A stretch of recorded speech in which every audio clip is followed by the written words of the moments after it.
Please note this episode discusses intense physical and mental abuse. Listener discretion is advised. Meg Richter is a force to be reckoned with. Describing Meg in just a few words feels nearly impossible because she is so much more than meets the eye. Unique, complex, and often misunderstood. As a mother of two, Meg's story is one of survival and profound resilience.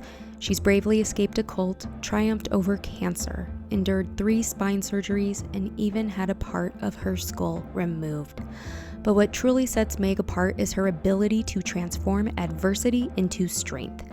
She's a true mental motivational trauma superhero and the founder of Meg's Law of Positivity, a movement dedicated to turning trauma into teaching. Through her own journey of pain, healing, and personal growth, Meg empowers others to embrace positivity, happiness, and a life of fulfillment, no matter the challenges they face. This is True Crime in Hollywood, Meg's personal tale.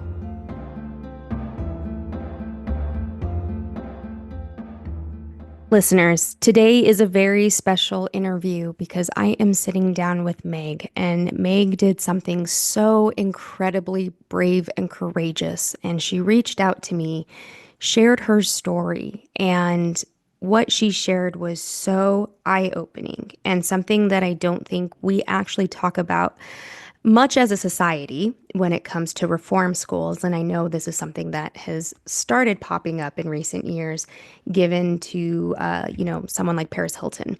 Troubled teens, if you will, and leading them on the right path of life. So first and foremost, Meg, I just want to thank you, one, for reaching out and your willingness to do this today and sharing your story. So thank you so much again for doing that.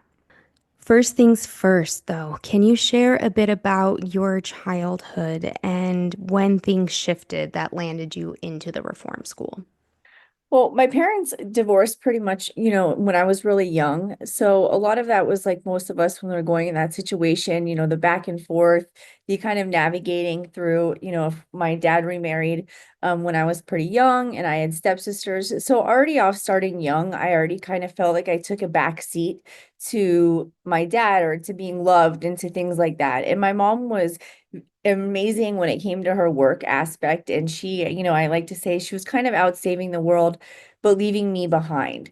So, with having so much freedom and really so little parental supervision, and, I did have access to financial resources, that it wasn't really hard for me to start living a very fast-paced lifestyle, and even, young, my mom kind of used to joke and say like mixed drinks didn't count. So even the little encounters I did have with parental guidance, I was already allowed to do things that most kids shouldn't be allowed to do. Especially as a mom now, I realized how many things that I used to think were just pretty normal that I now know were absolutely not okay. And I was just growing up way too fast. And, when you're allowed as a child to make so many decisions for yourself, unfortunately, we tend to not make the best ones.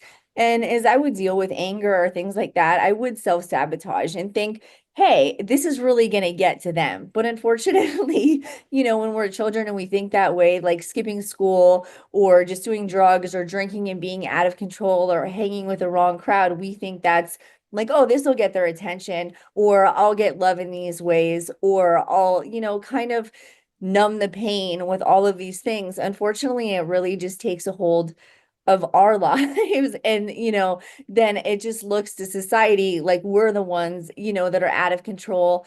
And we just lose our voice, unfortunately, so much. So I'm this teenager, kind of, I have no voice. I'm already, into drugs, alcohol. I'm hanging out with an older crowd. So my life is really just kind of spiraling out of control.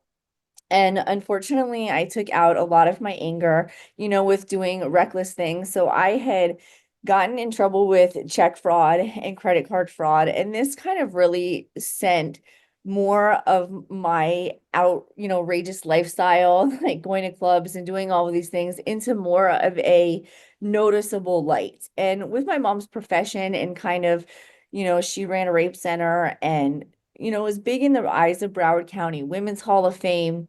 So when it became more of something that was kind of humiliating, not only in our home, but publicly, I really feel like that is when my parents were like, something has to happen, something has to happen. And I feel like that was really a huge turning point through all of these bad decisions and dropping out of school, that they then felt like something must happen unknowingly, obviously, to me, because they then didn't want to face, with the check fraud and the car, the banks were involved. Other people know. So I think then once that took place for them was like, oh, we can't be humiliated. So what should we do from here? Yeah.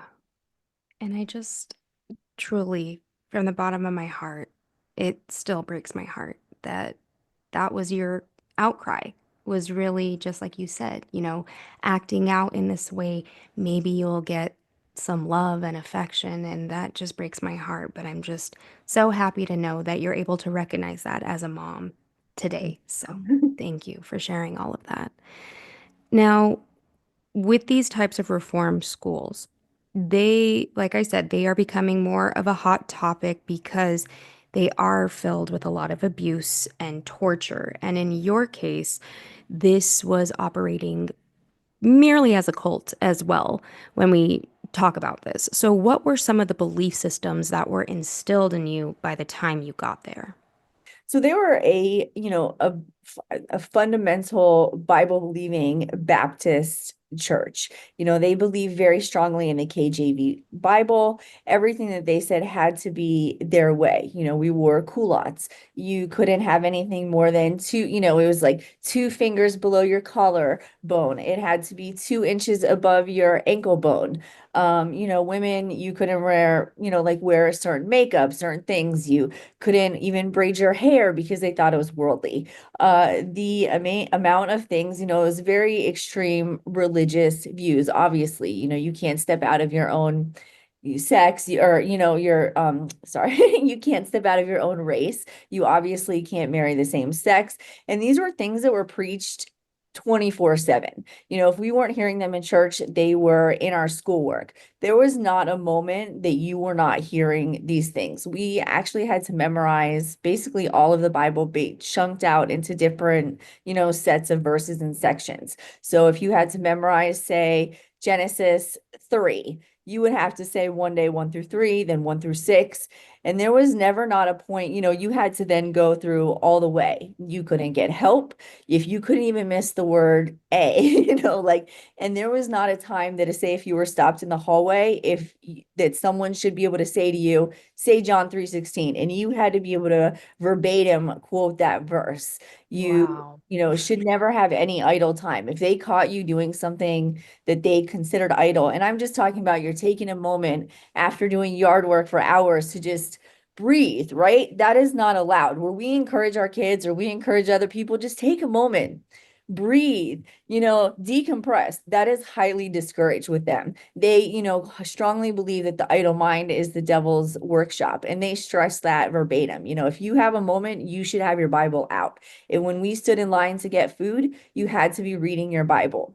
The education system that we would go through would talk about, women should be submissive. The vocab words that they would use were in relaying, that aspect that like women should ask permission for everything. If they were talking about science in their biology, books, it does talk about homosexuality. It's a sin. Here you are supposed to be learning about science and Yeah. actual about the world as we know and created. Instead, they're throwing in their anti, sexual beliefs into the science of it, that they're taking the word that homosexuality, this is a science term.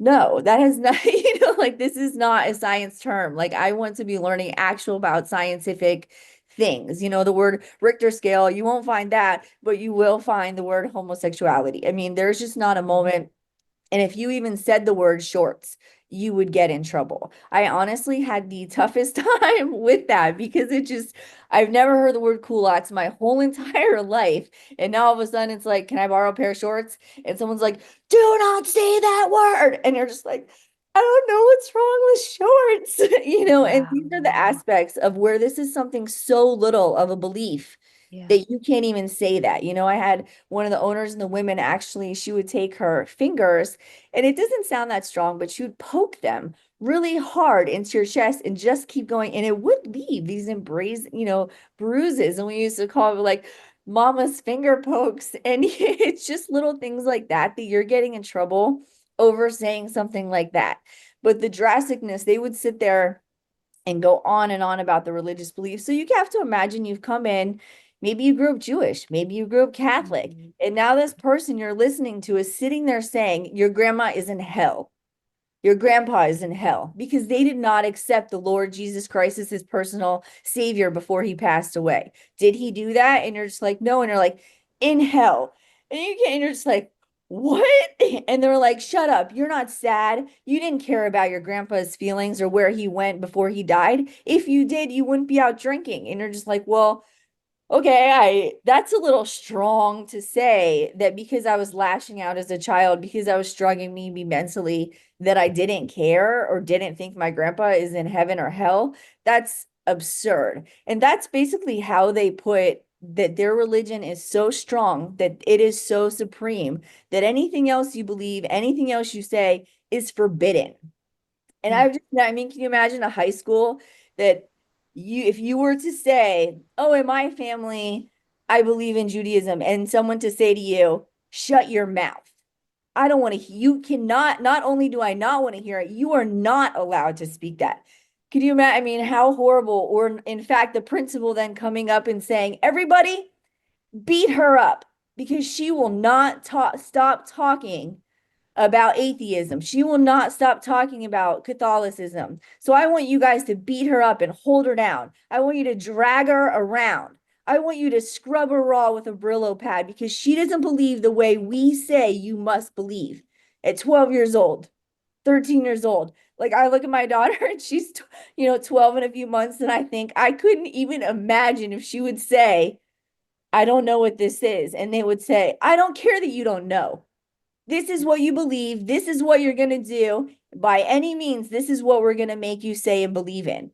You're so terrified. You're going to believe. You're going to say, I do believe. I do believe. Because you're terrified. You're so afraid. And that's where I try to explain to people like the brainwashing. Because so many people say, oh, well, fight back. What did you do? And you do. You fight back and you fight back for so long. But you've just been left by your parents.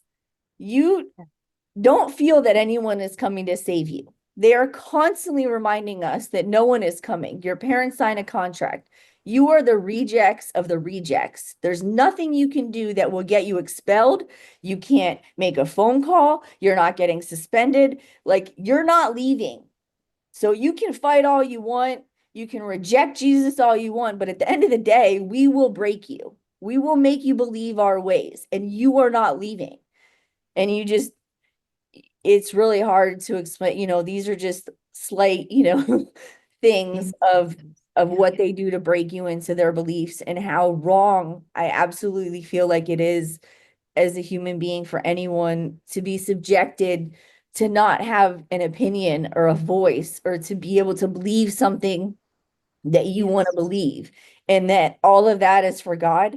That's They're using it completely incorrectly, and they're taking advantage, I feel like, of parents that are at a desperate stage in life, and they're offering them what sounds good, this hope, a belief, or a solid foundation, and instead they're ruining lives. They're taking what slight foundation any of these children possibly had, and where they think we're bringing you to your lowest to want to build up, and instead they're just shattering any possibility of them ever really being able to create a strong foundation. It takes so much more work for any person that goes through these facilities to build again, because you are Yeah. just taking what most children are having the opportunity to build during their childhood, and you're not only shattering it, but you're depleting anything, like it's less than. You're not only not helping them build up, you're taking away from anything they ever were. It's like you have to start completely fresh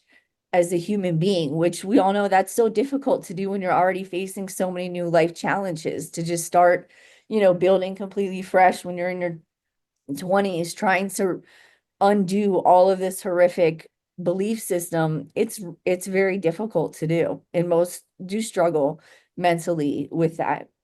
Absolutely. And the other part that we haven't touched on yet, this is actually a military reform school, military Christian reform school, let Yeah. me say. So that military background is coming into play as you know, we're talking more about this. And you started hitting on the curriculum, and I'm doing some air quotes here. Uh, Particularly though, just like you said, they were presenting specific ideologies when it came to science, but then you also mentioned your English classes where they were bringing up Hitler Yeah. in a certain fashion. Can you talk to me about that? Yeah, so they would relay a lot of there are certain belief aspects basically just in everything. So even there's this one example they're talking about, books you would choose possibly to read, but the examples they give are, like they quote quotes of Hitler, and it's like who is referencing somebody so there's a million amazing, incredible human beings that have said things that are positive or, socially educational in this world today. Hmm. So for to the people they pick, or even there's just one section where they pick like there's a list of different books, and like one of them is like Mein Kampf.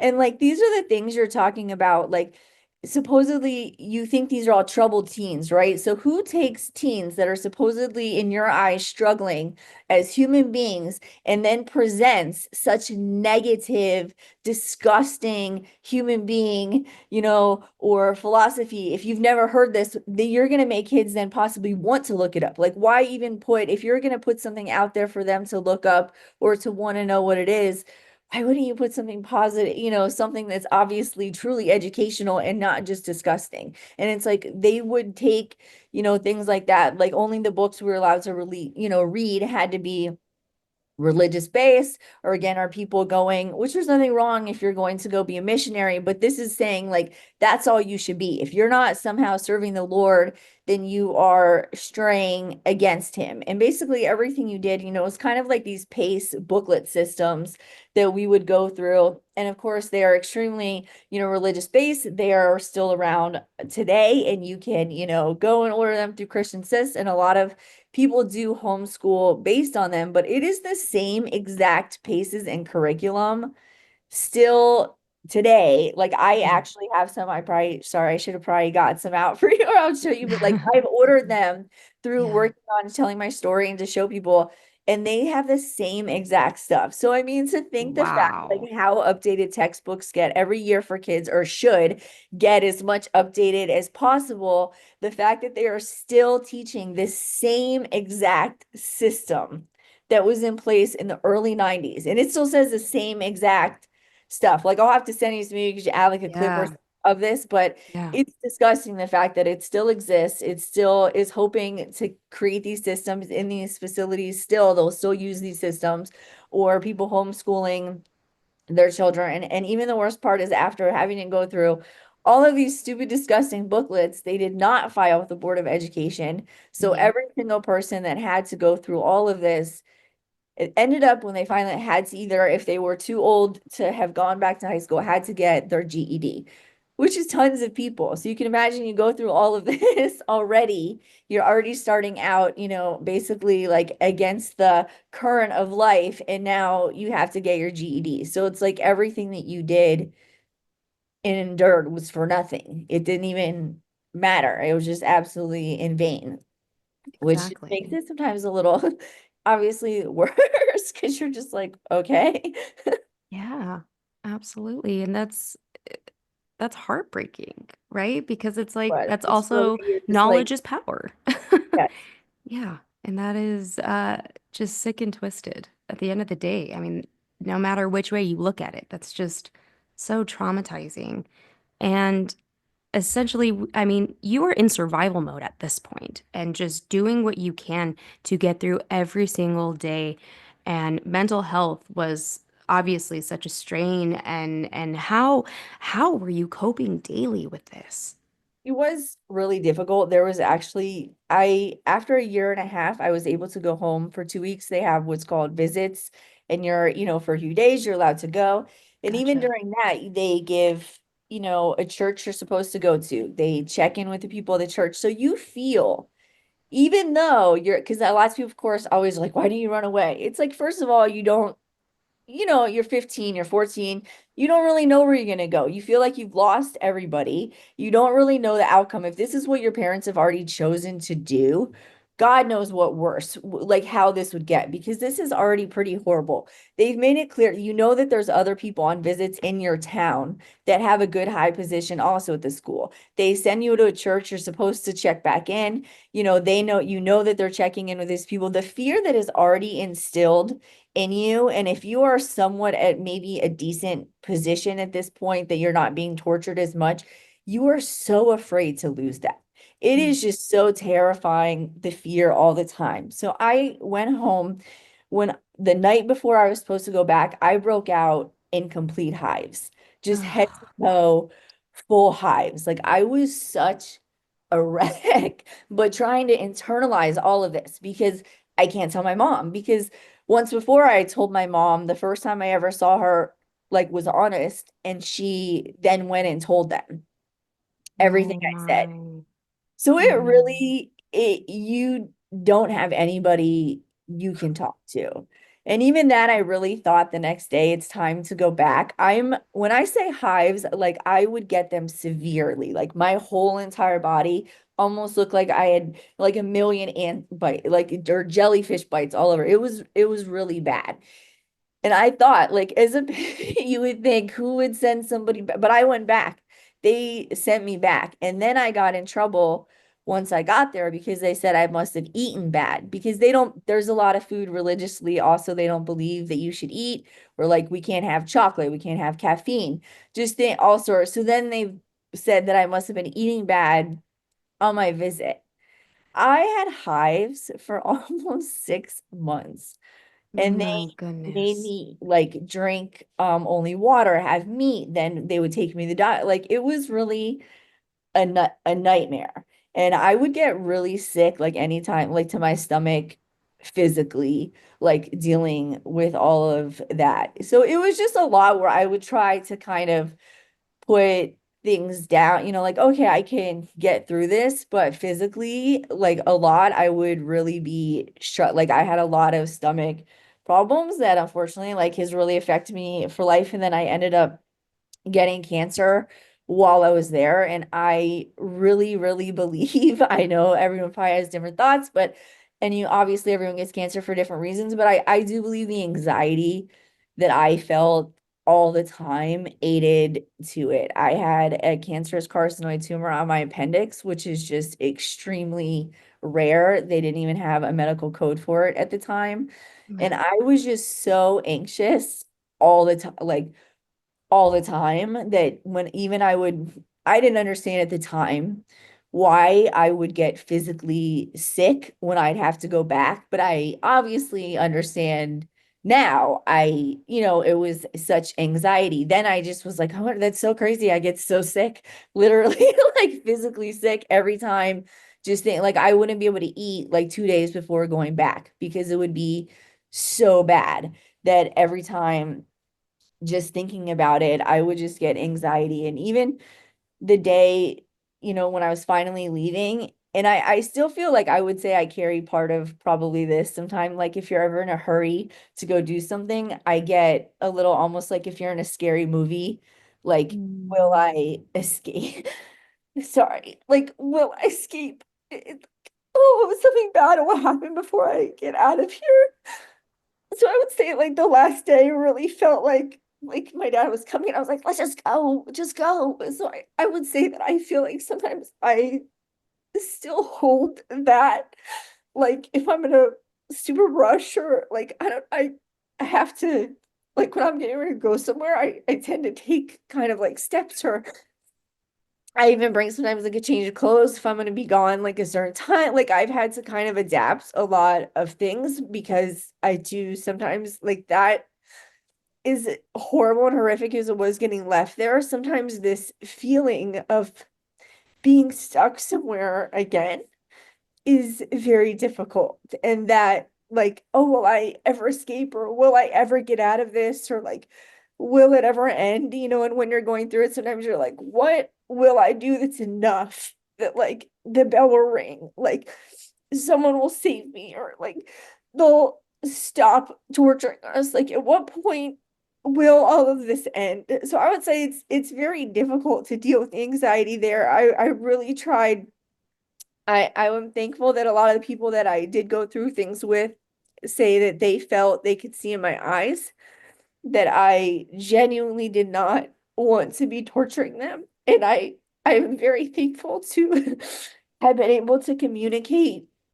So, like let's get through this. Like just look at me in this moment and get through it. And I think those are just little things that like when you're going through something just so horrific is it's kind of really hard to explain. Unfortunately, like when you're in these moments, you really try to just, if I can help somebody, just even if it's interlocking eyes to help them not this place right now. Like we are somewhere else because this is so horrific.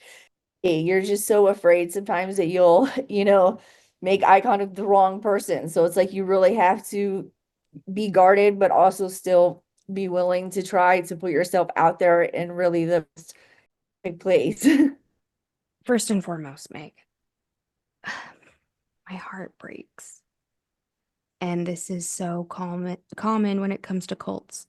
And, you know, working exclusively with cult survivors earlier this year, there is this theme and there is this trend of you are in survival mode 100% of the time.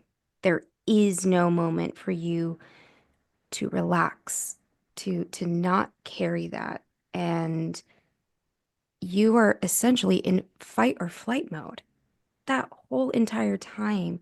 And then learning how that escalated to then the physical health side of things. And then you develop cancer on top of that. This is another thing that I also learned about with cult survivors. And I think you're right that you are internalizing all of this. How is your body supposed to regulate? How is your body supposed to know that you can take a moment to breathe, but you can't? You can't. And I am so incredibly sorry you had to endure that. That's hard. Thank you for sharing that. I know that's not easy at all. Given that you weren't given these proper resources, obviously, how many years were you there and what did that look like once you were able to get yourself out? Even just real quick, if you don't mind, like when you talk about Absolutely. feeling like in fight or flight, like I would Yes. say, sometimes it just makes me think, there were moments that there would be someone that would randomly not only just staff, but other students that would randomly, lash out or do something. I had a new student one time, I was going back to my bed who randomly choked me, so Mm. I'm, fighting for my life as I'm being choked. Or another student one time, you're in the middle of school and they'll just start throwing chairs, and it's like people are constantly then attacking people. Or one girl one time they took her and just pulled her off the top bunk and they let her just hit the floor. And you're just like, and at the time I'm like, oh my God, like we have to call 911, like what's happening? And it's like you can't notice her. Like she's a Wow. new student also like you, there are certain people you can notice, certain people you can't talk to, depending on how long people have been there.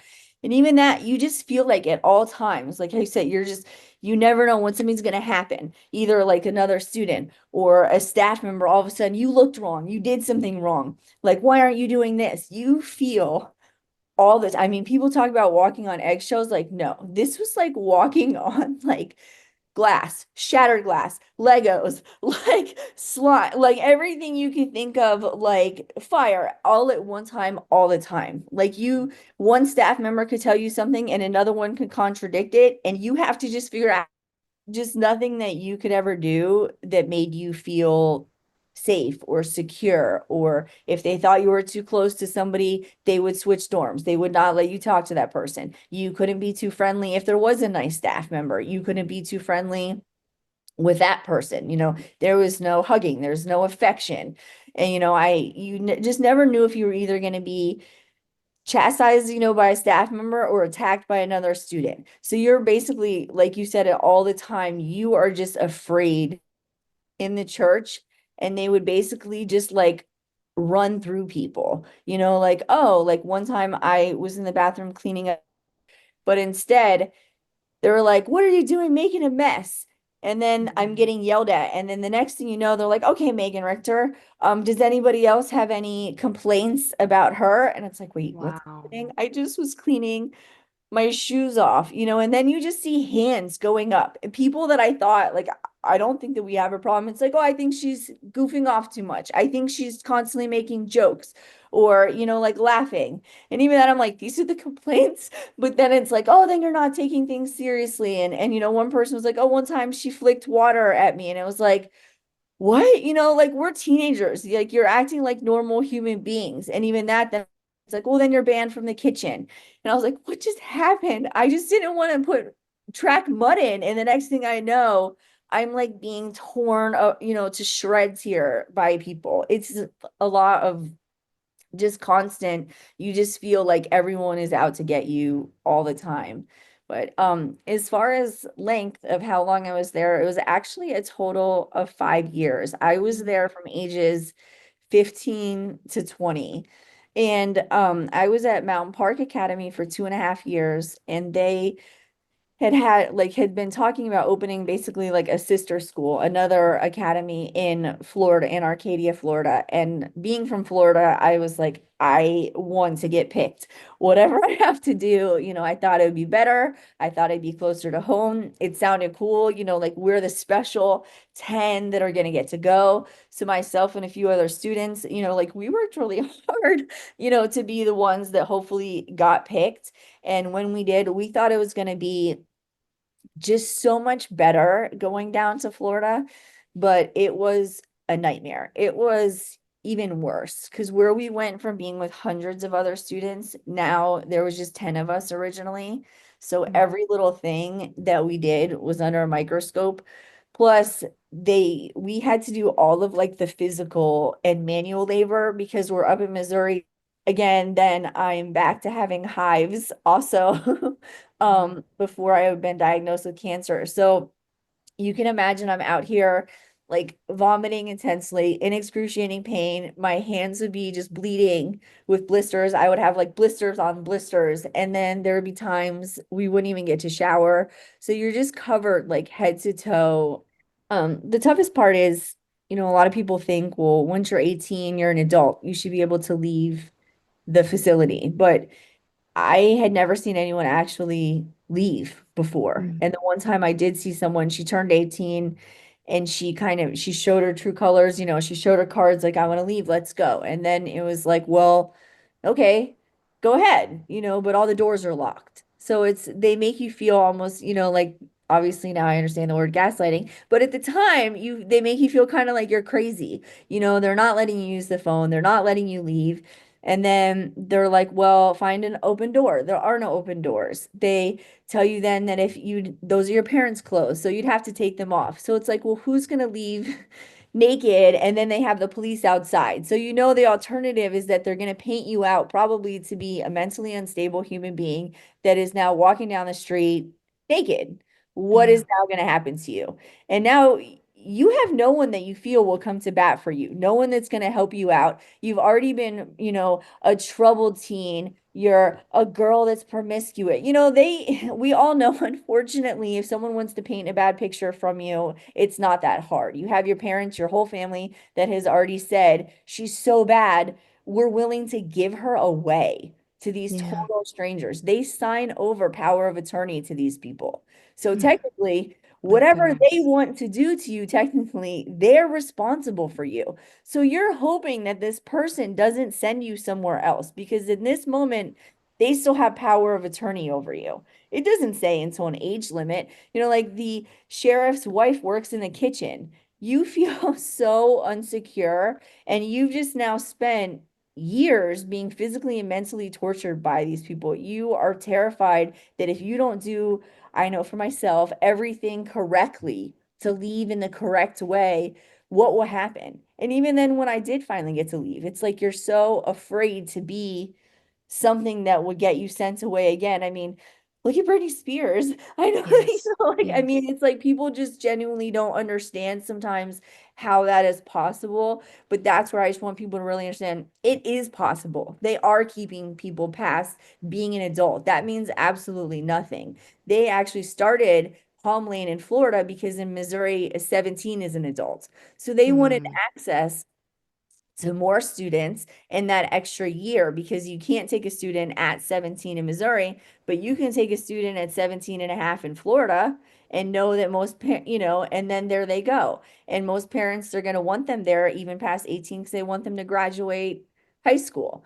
So leaving, it's really, they used to say you're either staying to work, you're getting married, or you're going to a Christian college that they approve of. There's no leaving. So for myself, they did start to treat me different through my cancer and everything like that. And when I was going through my treatment and things like that, even though I was still at my boarding school, they felt I acted privileged and special.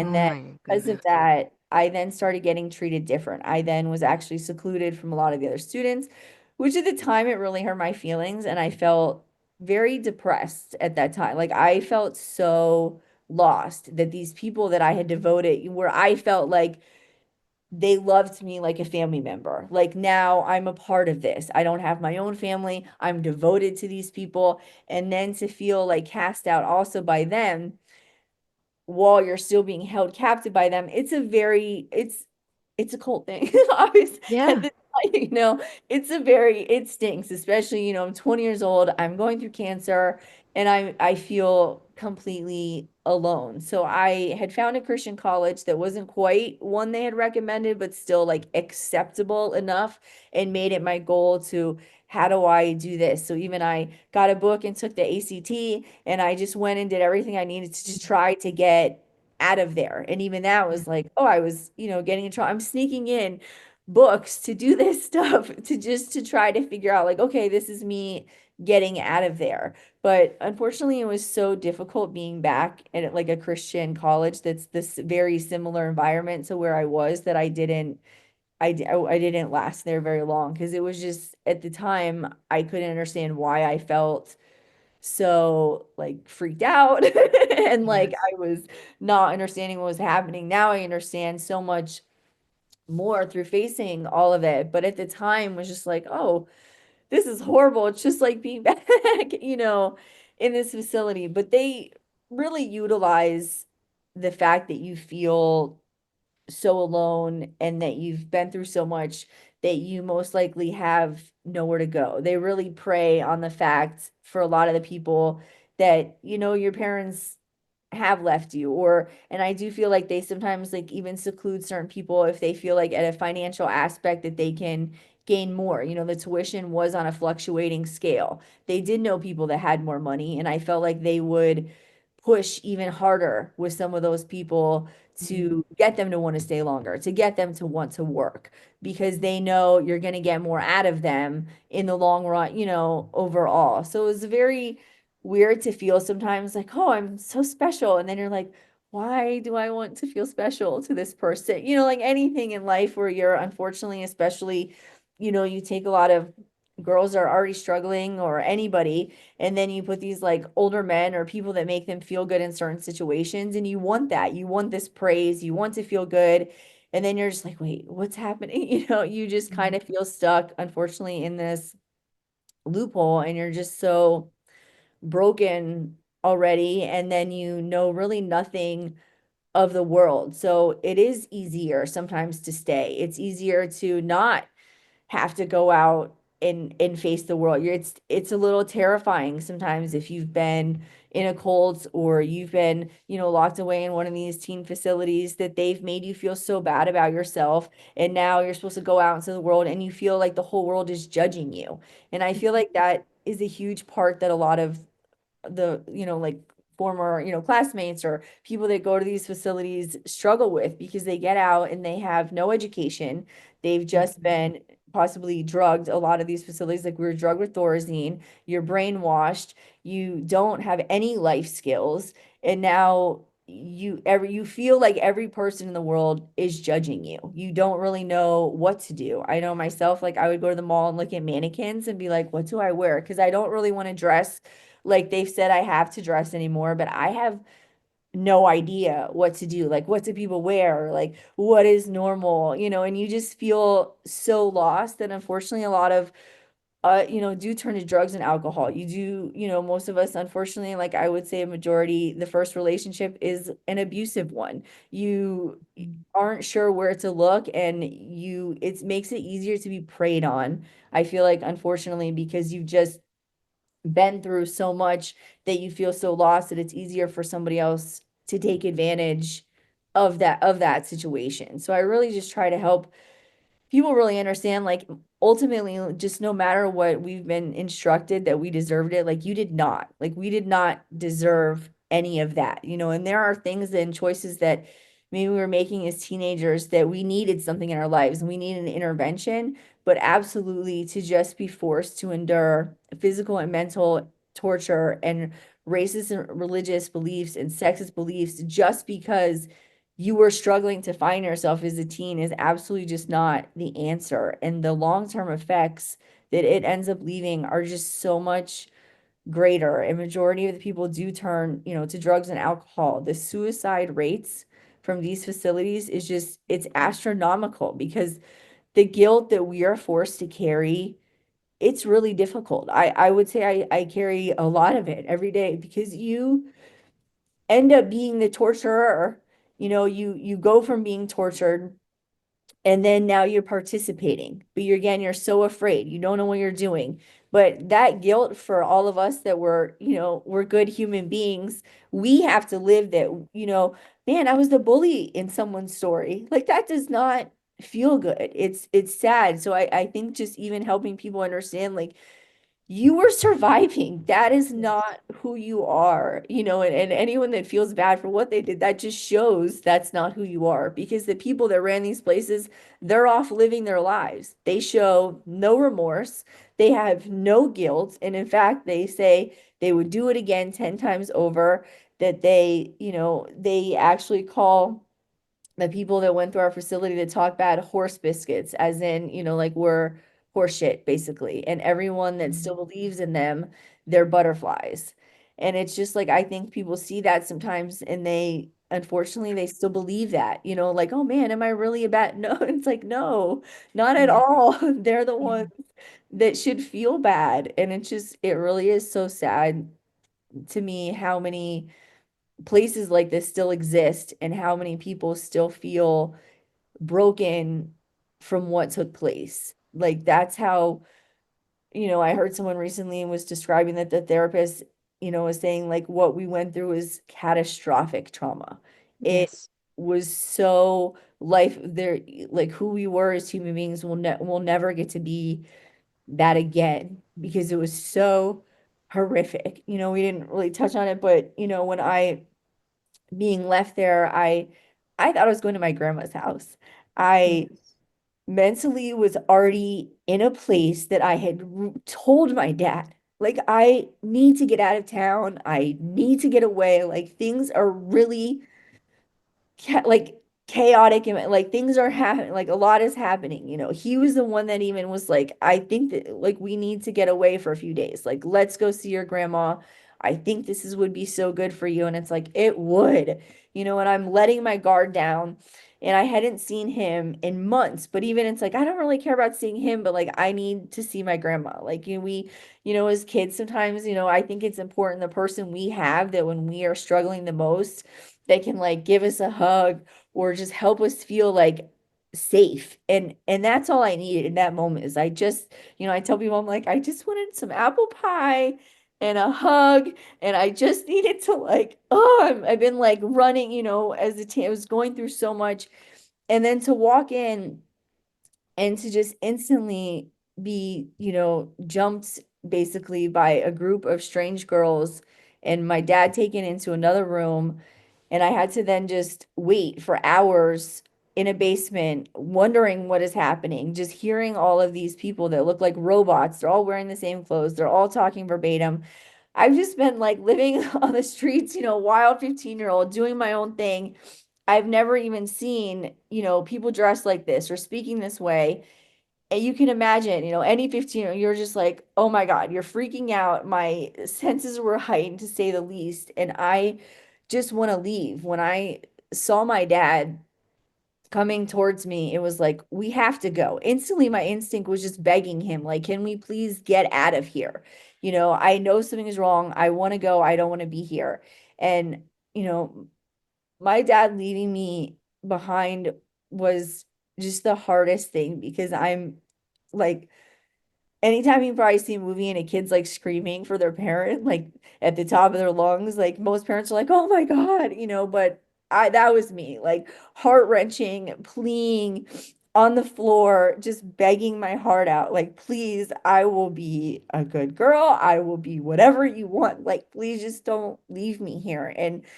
But my dad just walked away, like he just kept going. And it was just like, I couldn't even breathe. I couldn't even just fathom, what was happening. And I know we didn't have the best relationship, but you just feel like at the end of the day, push come to shove, whatever, that your parents would be there. That, you feel like if I needed saving, even if you think I'm, a shitty kid, like you would save me. You wouldn't let me drown.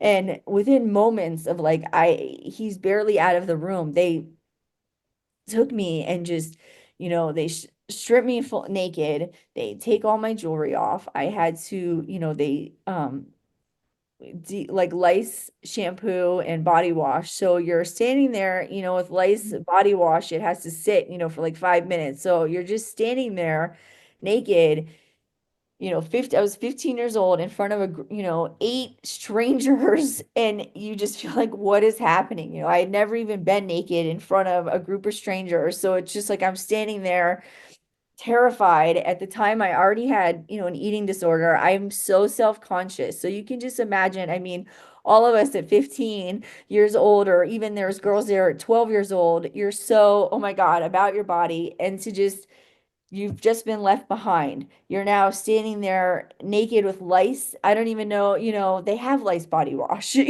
I'm just like, what? And then you have to drink this worm medicine.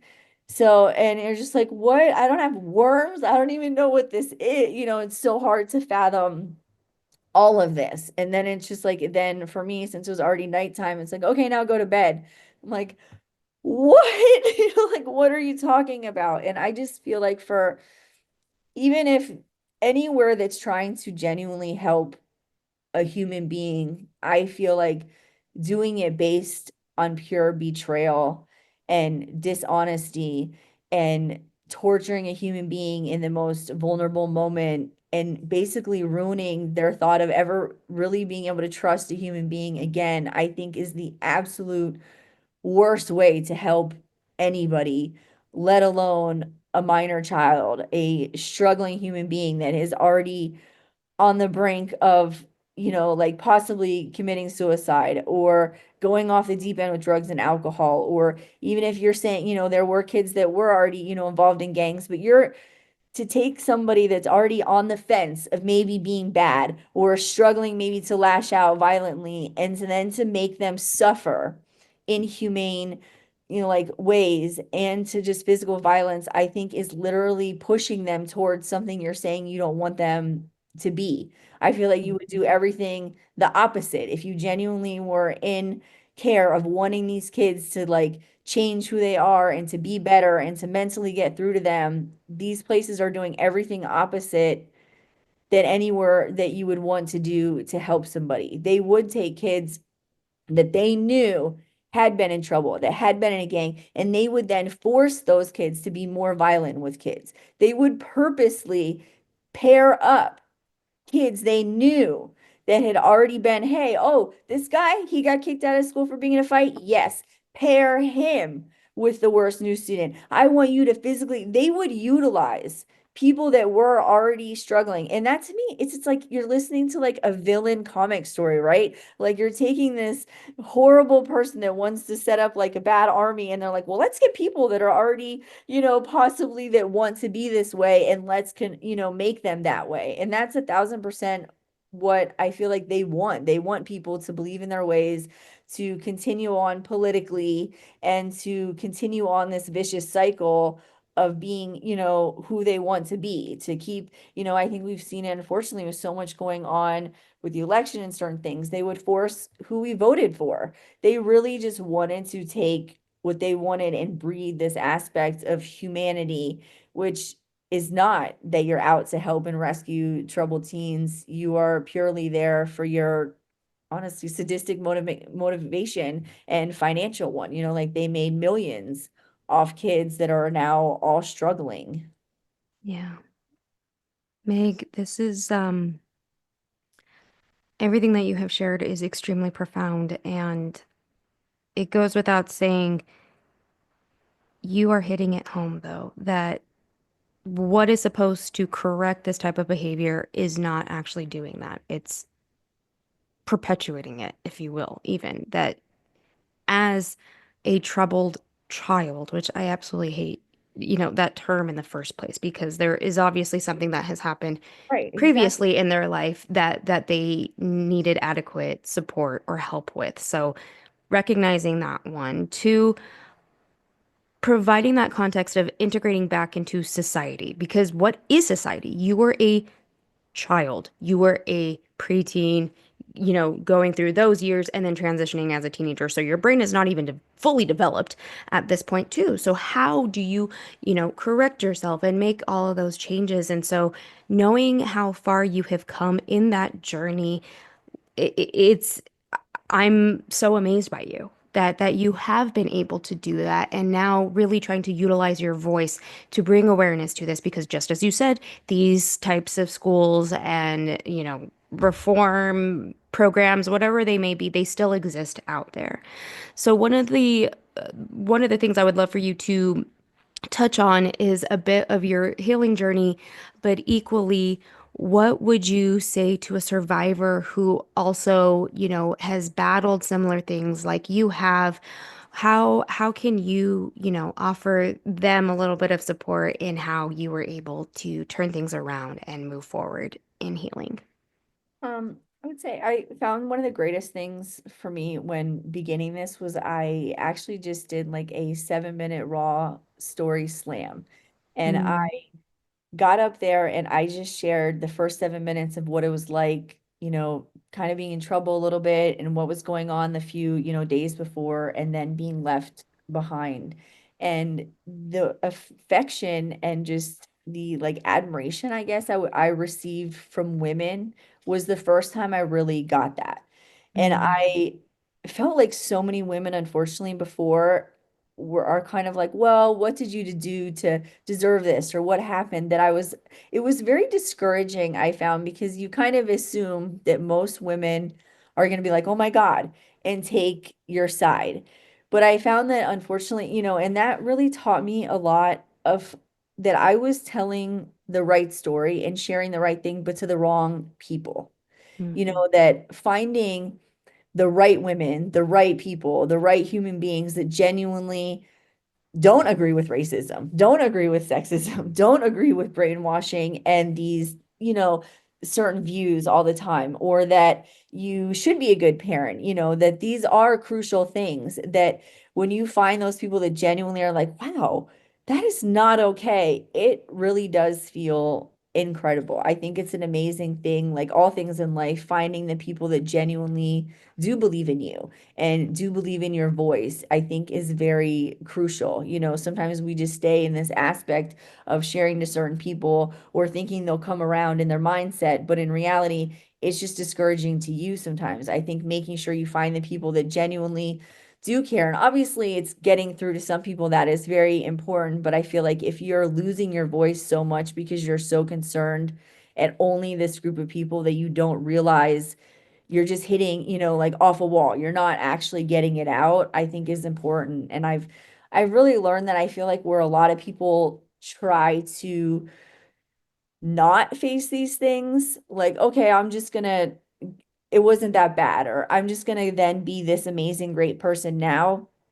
I think personally facing it all, like taking the time to genuinely like write about it, to talk about it. And I feel like the more actually I've spoken about it, I realize different stuff every time. yep. And I think that is such an incredible thing to be in control of it and your trauma, because it's all going to come back to us at different times. Whether you smell something, you hear something, a new trauma occurs that brings it all back to you. That, like, as myself, I have had brain surgery and several spine surgeries, and I felt like during those moments was like, oh, wow.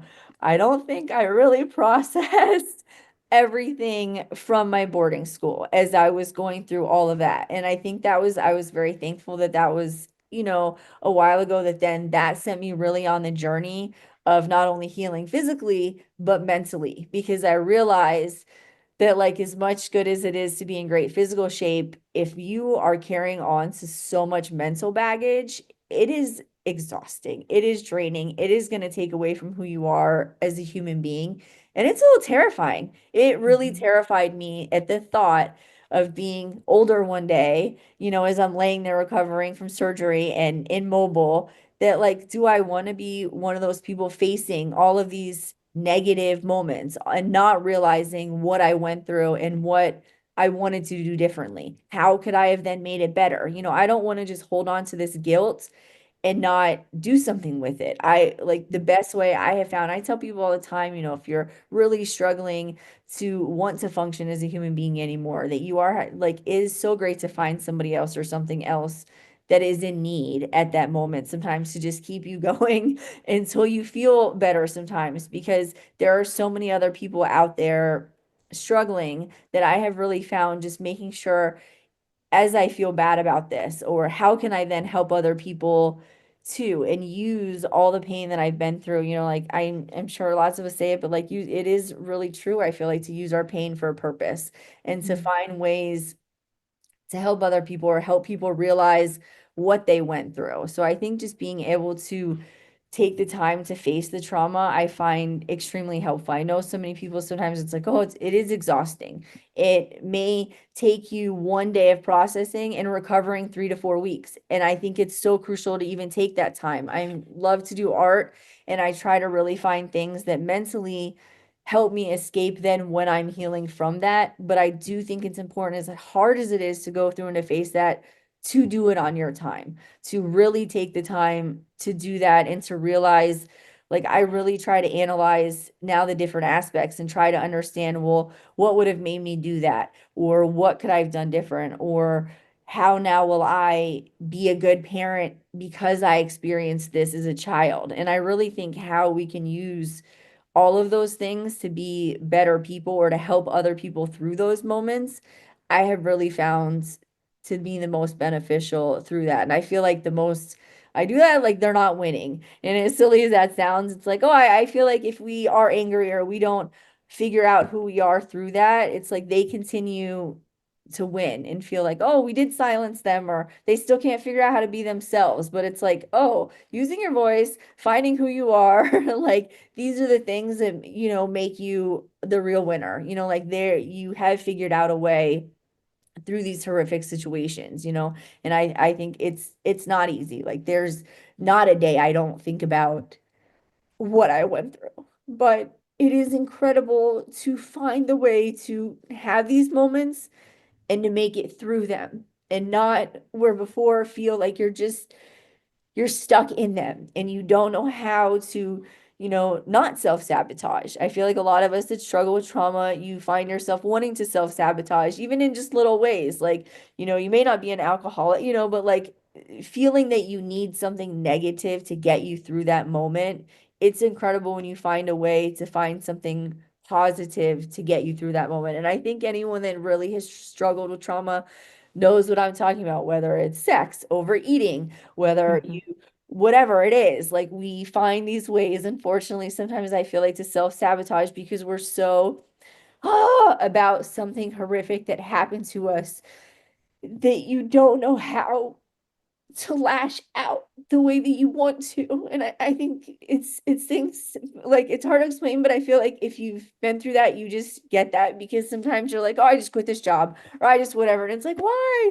You're doing so good. And it's like, I don't know. But I think getting to that point that you don't want to do that is the greatest feeling, that you're just like, okay, I saw this person, I thought about this, I did this, and you know what? I'm a little upset. I'm gonna cry a little bit, but I'm not gonna go drink. I'm not gonna go screw up, blow up my whole life, my whole family. I'm not gonna, go do all these things. I figured out a way to face this, and I'm upset. I am affected, but I am gonna be okay through it. And I think that is one of the greatest things I feel like I have figured out how to do and really just want other people to find that because it really is hard for me when I hear so many people I know attempt suicide or that don't make it. And it's just like, no, no, like Yeah. it's very difficult to see people struggle. And I just want to remind people, even if you see people that seem like they're not, most of us are trying to figure out a way to maneuver through what we went through. Hmm. Thank you. Thank you for sharing all of that. And everything you said was so profound. And I just want to say congratulations for Yeah. being able to identify all of this because it is hard. And you are so right that we often sit here and internalize our trauma and we don't know how to escape it. So the fact that you have been able to crack that code, and just as you said, this trauma is going to be with you every single day of your life. And I think that is very true for a lot of us as trauma survivors and how we can overcome. So again, I am proud of you for finding your voice, finding the way to do that, and now utilizing it to make sure your message gets out there and gets to the right people who need to hear it. And you taking that first step, like I said, to reach out to me and say, hey, this is what I went through. And I identified very quickly that it is very crucial and it's very important that we hear from survivors like yourself. So, again, I commend you on everything that you are doing and all that you're trying to bring awareness to. So, Meg, with that, I want to get to know the Meg today, if you're okay with that. And again, like I said, thank you.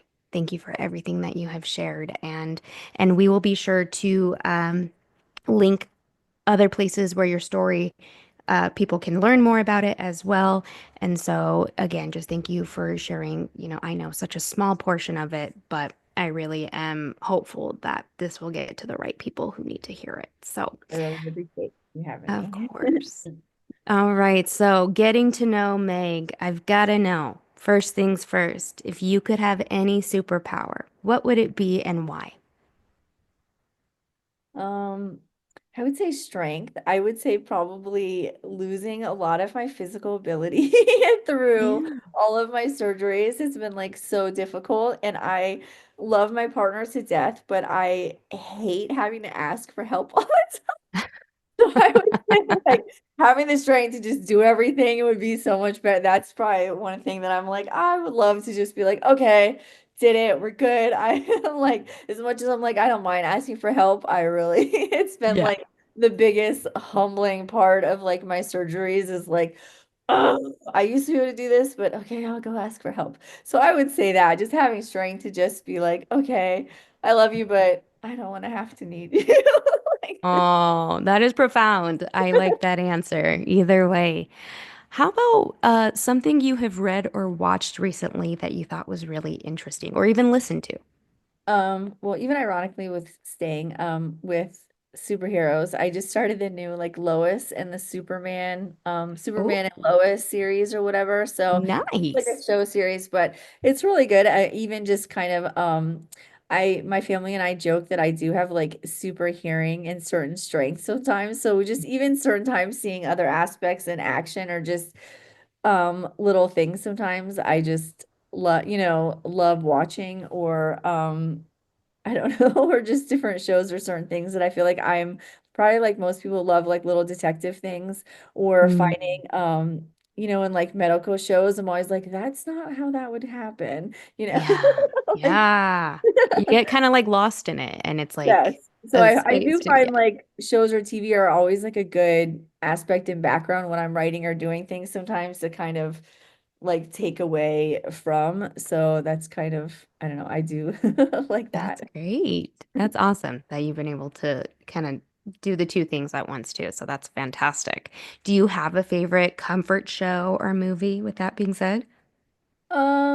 I would say I do a lot. I know this sounds probably silly, and I'm sure I feel like a lot of people that go through things, we like to rewatch some of the same old stuff. But I would Hmm. say there's a lot of like 90s just like kid movies or little things that I'll put on just like so silly that are like The Flight of the Navigator or just like totally that like okay, it takes you to like good moments in life, but then it's Yeah. so silly that it's just like okay, I'm totally not going to think about whatever, or just like whatever little thing. So You're try right, though. that. That is an actual coping mechanism that I have learned about and read about that we do kind of go back to like childhood comfort type of shows. And because I've done that, I know I have. The pandemic, literally in Yes, 2020, I went through and was like, let me unlock some of these old memories that I have of yes, watching these old cartoons. Like I found like an Alvin and the Chipmunks special that I yes. watched from like No, the like even 80s. that I'll put on like Cheers or something sometimes to fall asleep. And it just so sit, but it's just like it's like a good mind comfort sometimes that I Yeah. do find putting on some of these old school show series. It's like I don't necessarily have to be watching, but I just Yeah. find it kind of like, okay, it's a good decompress. Yeah. Perfect. Agree. So even when I then started seeing that other people do this, like to get through trauma or certain things, I was like, oh, okay, this makes so much sense now that Yeah. like Exactly. I have liked it to whatever. Or even I really like kind of just probably totally off the bat, but like there's a show called Forged in Fire and they make, swords out of nothing. They just take different metals, they make it and they Oh, compete wow. and they have to just slice through things. And I just find that very just totally again all, interesting, but just seeing people that the amount of things that are out there that you wouldn't even think that people are so good at. Sometimes I just find incredible personally just to see someone take nothing and make into this amazing something and then they're so good at it and so passionate about it that sometimes it's just encouraging just watching little shows like that you know nothing about that Yeah. make you realize how great it is to see other people's passions. Like, oh, wow, this guy is like amazing. Just I love Yeah. things that show where people are just passionate in things. Mm. And I feel like it's motivating too sometimes to like, okay, get off your ass, let's go, or whatever. It's just, little things like that that kind of Yeah. either get you through the trauma or motivate you to keep going. So those are my two. Like, Love it. get me Oh, I through it, love that. motivate me to keep going. So Yeah. never How really about music? bad, Yeah. yeah, I'm kind of more, I would say like again, probably some so old school, but kind of just a little bit of everything, or especially my daughter likes on Sirius XM TikTok radio. So I find like that's where we're listening There's to. a TikTok radio? So she loves that station. So we listen to that quite a Oh. bit. I have never known that that was a thing. Yes, Wow. like they'll play like a lot of the songs that then people are using right now to make like TikToks at or whatever. So Interesting. Oh, so for instance, that's like there's a lot of Milli Vanilli played like recently through, from like the TikTok Blue docu yeah. or just whatever like little song, so that's my Yeah. just kind of that or whatever. So really Yeah. just kind of more like pop fun songs like when Yeah. with her and everything and she's around. And then myself, I tend to listen to, like R&B or today's hit, a little bit of Oh, yeah. everything, honestly. So Nice. That's I do amazing. find that's good, especially like Home Alone, just like blasting a lot Mm. of good, like, dance stuff or again stuff that you're just like, really everything, I guess I would say between R&B or sometimes even like heavy metal get you through those like rage Those moments. angry Where moments. yeah, Been there. yeah, you get it when you're like, I don't know if I'm listening to, Rage Against the Machine or, like Tupac. It's Yeah, really just like exactly. all over the Somewhere in place. between, even. Yeah. Now, what about an animal? If you could be any animal, what would it be and why? Um, I don't know, I would say maybe like a panda bear. I just find them Hmm. like so adorable, but I still feel like they're kind of smart and just, Yeah. like kind of, so like they're smart, they're unique, they're cuddly.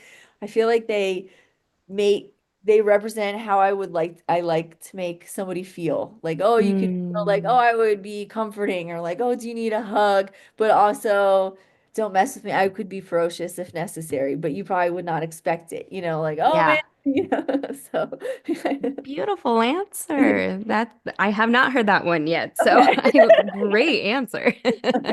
How about a hobby or a passion that might surprise people?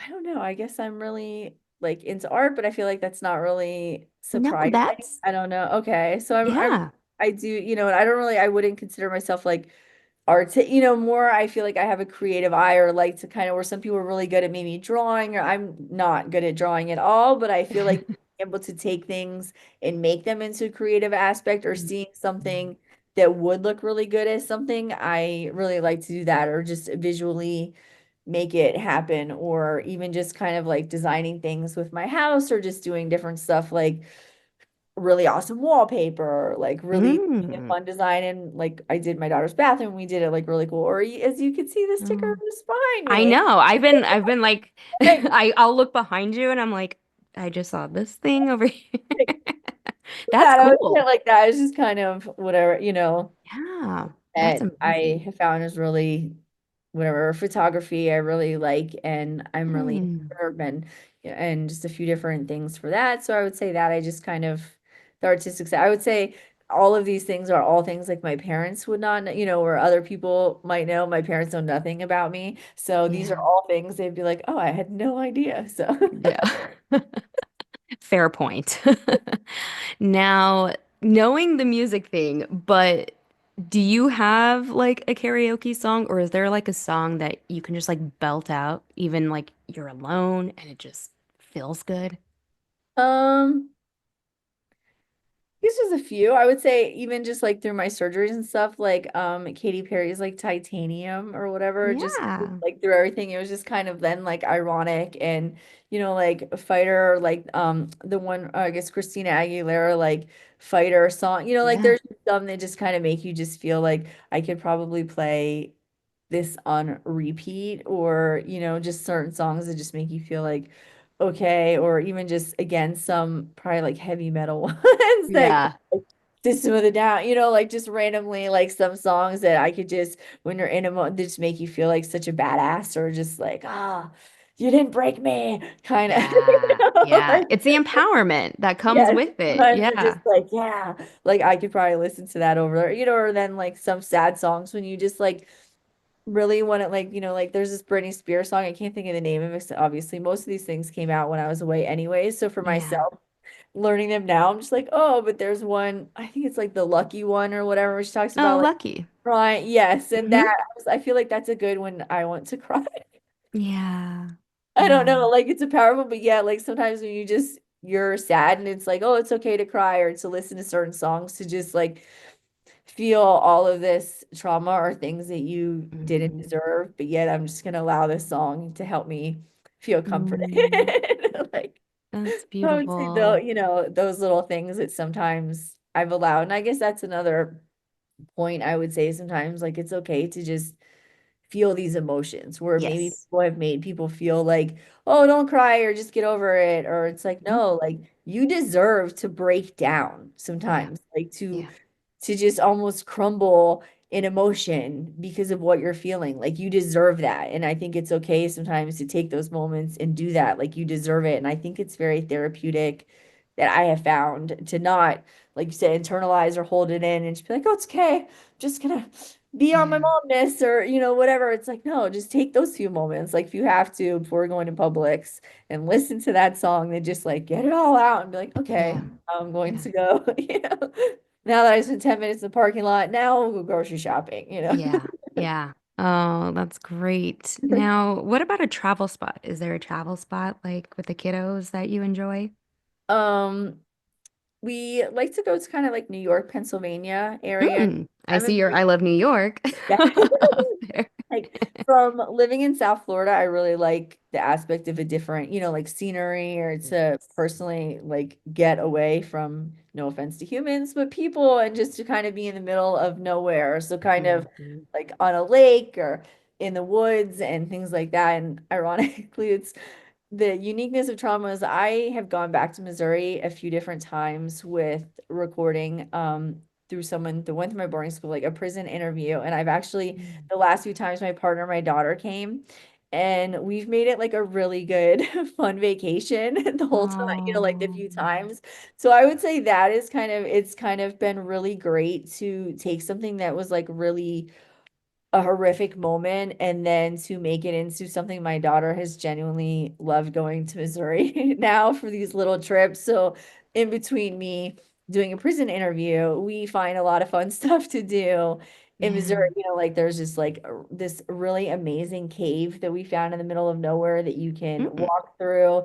So things like that we just really like kind of just, escaping the busyness of life and really anywhere we can kind of go and just get away and see fall or snow or just different aspect of Mm.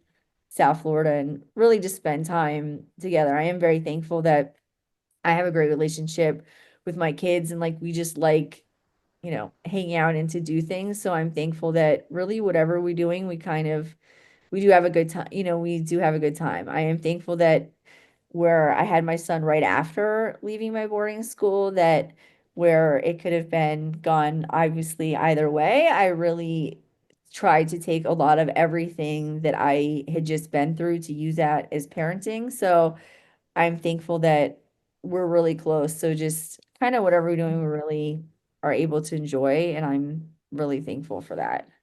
Mm.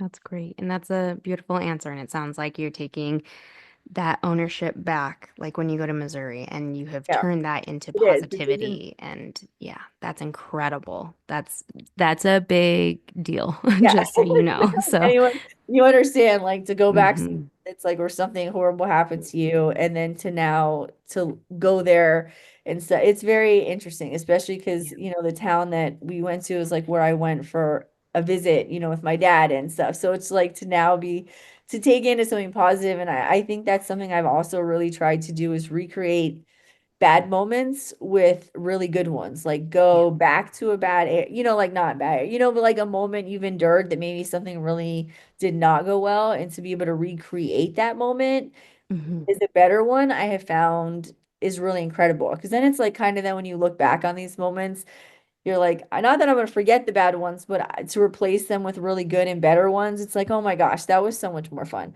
than the other Yeah. stuff that Yeah, went through. absolutely. Yeah, that's so spot on. Now, how about a local favorite? And this can either be if you want to name one for New York or even Missouri or where you're at today. So, is there like a restaurant, store, whatever? I would say like our favorite, and even I had as a kid, it's called J. Alexander's, and they're through like kind of like a group or what I mean, like they maybe like through a chain or whatever.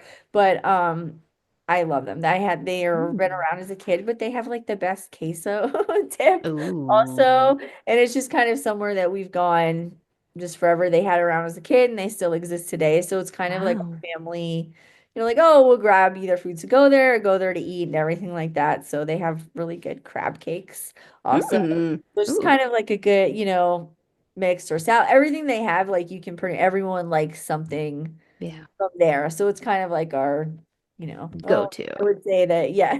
Yeah. Oh, I like Family or it. whatever. So Love it. Now, last question. Who's a hero of yours and why?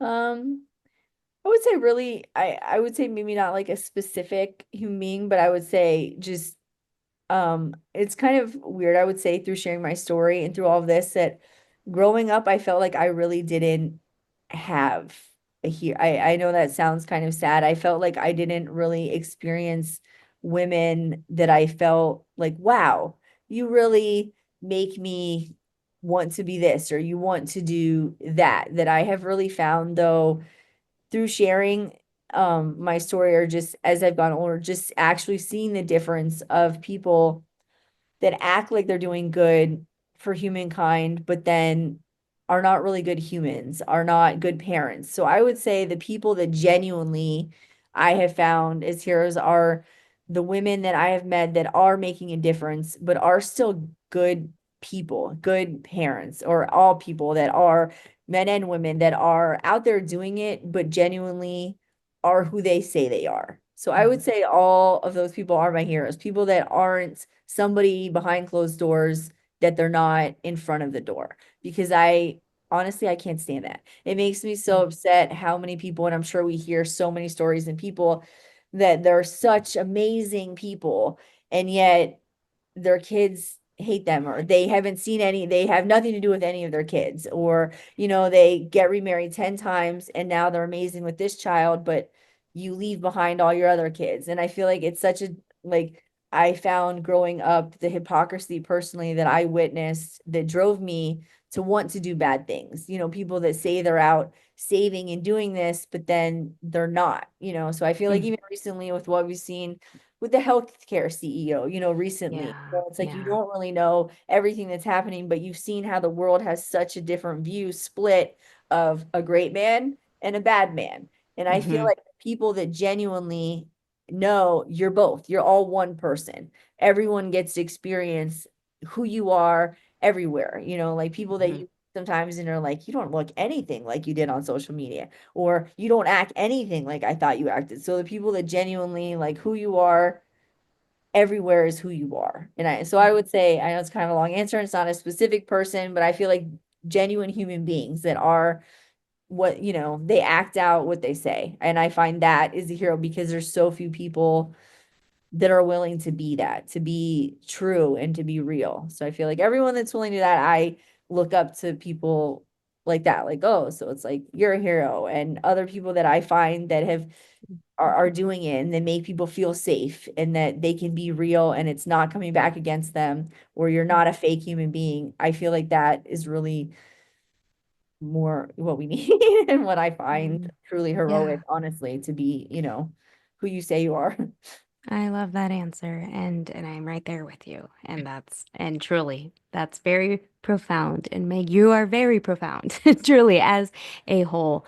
And it goes without saying, truly, thank you again for sharing a little bit of what your past has been and sharing where you're at today. And like I said, I know we didn't get to fully scratch the surface of even more than what you initially shared with me, but I have faith and confidence that I hope, your story can get even more coverage because we do need to hear from more survivors like yourself. And the fact that you are doing the best that you can with surviving every single day. That is a testament to your healing journey. And like I said, I am so proud of you.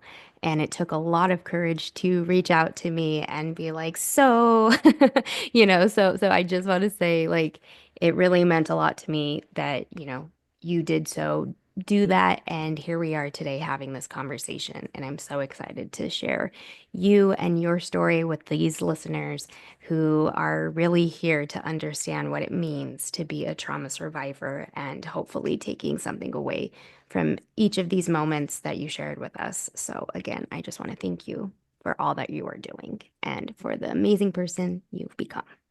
So, Thank you. I really appreciate you having me and allowing me to share and everything with you. join me next week for the third installment of my personal tale. This time, I'll be sharing for the very first time my experiences working and volunteering at the Sundance Film Festival. But what many don't know is how this experience ties directly to my decision to focus on Ted Bundy for my first feature documentary. The connection between the two is more intertwined than you might think, and all will be revealed. It's a story that's stranger than fiction, so you definitely don't want to miss it. This is True Crime in Hollywood, a personal tale. Don't forget to like, share, and leave a review for the show. Thank you for listening. And as always, remember the victims and embrace the survivors.